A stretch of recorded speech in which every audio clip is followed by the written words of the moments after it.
আইফোনের এমন একটা ট্রিক্স আজকে আপনাদেরকে জানাবো যেটা জানলে আপনাদের আইফোন ইউজ আরও একটু ইজি হবে। তো চলুন দেখে নেওয়া যাক।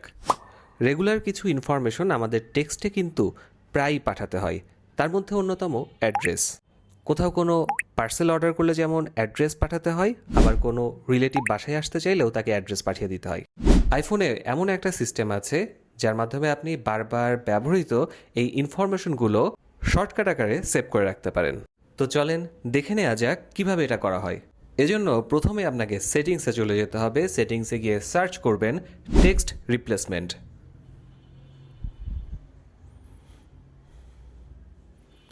এই যে এবার ট্যাপ করুন। এখানে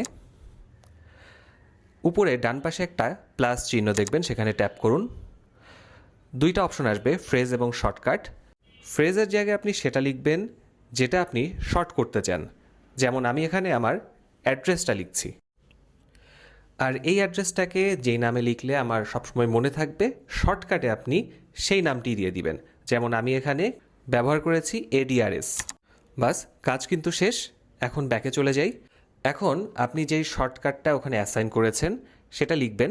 দেখবেন কিবোর্ডের উপরে আপনার অ্যাসাইন করা শব্দটির এগেনস্টে যেই ইনফরমেশনগুলো আছে সেগুলো ভেসে উঠেছে।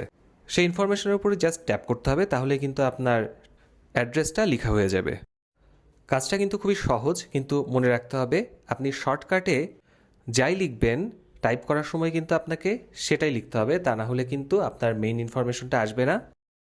যেমন আমি শর্টকাটে ADRS লিখেছি এবং এ কিন্তু ক্যাপিটাল লেটারে আছে, তাই টাইপ করার সময় কিন্তু আমি ADRS এর এ ক্যাপিটাল লেটারে রেখেছি।